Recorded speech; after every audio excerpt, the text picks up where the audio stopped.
আমরা নতুন বাংলাদেশ চেয়েছিলাম, সেই লড়াই এখনো শেষ হয়নি, কারণ আমরা আমাদের আকাঙ্ক্ষিত নতুন বাংলাদেশ পাইনি।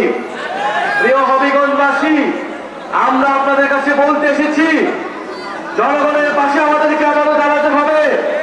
এলাকায় এলাকায় যে দুর্বৃত্তায়নের রাজনীতি আবার নতুন করে শুরু হচ্ছে, মুজিববাদকে পুনর্বাসিত হচ্ছে, চাঁদাবাজ দখলদারিত্ব রাজনীতি ফিরে আসতেছে, আমাদেরকে সেই রাজনীতি ঠেকিয়ে দিতে হবে।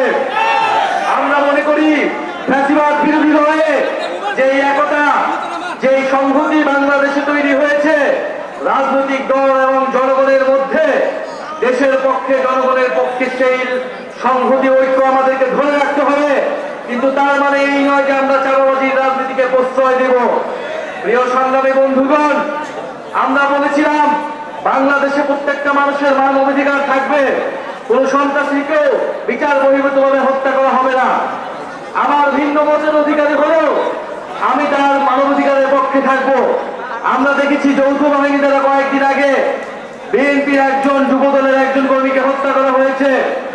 আমরা সেই হত্যার নিন্দা ও প্রতিবাদ জানাই, কারণ আমরা মনে করি আমরা যেমন চাঁদাবাজির বিরোধিতা করি, আমরা একইভাবে বিচার বহির্ভূত হত্যাকাণ্ডেরও বিরোধিতা করি।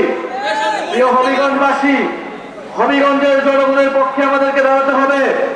হবিগঞ্জের স্বাস্থ্যর সমস্যার কথা আমরা জানি। আপনাদেরকে কিছু হলেই ঢাকাতে যেতে হয় বা সিলেটে যেতে হয়। হবিগঞ্জের দূর দূরান্ত থেকে, গ্রাম থেকে মানুষ স্বাস্থ্য সেবাটা পায় না। হবিগঞ্জের তরুণরা কর্মসংস্থান পায় না।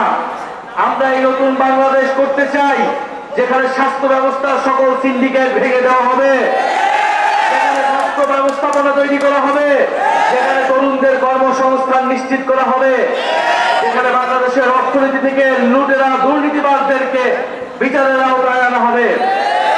সংগ্রামী হবিগঞ্জবাসী, আমাদের এই লড়াইটা কেবল বাংলাদেশ নয়, এই লড়াইটা পুরো দক্ষিণ এশিয়া ব্যাপী। আমরা দেখছি বাংলাদেশের সীমান্তে হত্যা হচ্ছে, বাংলাদেশের সীমান্তে ভারতের মুসলিমদেরকে বাংলাদেশি বলে উশীন করা হচ্ছে। আমরা তীব্র নিন্দা ও প্রতিবাদ জানাই। বাংলাদেশের প্রতি যে মুসলিম ঘৃণা ভারত রাষ্ট্র, হিন্দুত্ববাদীরা বছরের পর বছর ছড়িয়ে রয়েছে, আমাদের তার বিরুদ্ধে প্রতিরোধ গড়ে তুলতে হবে।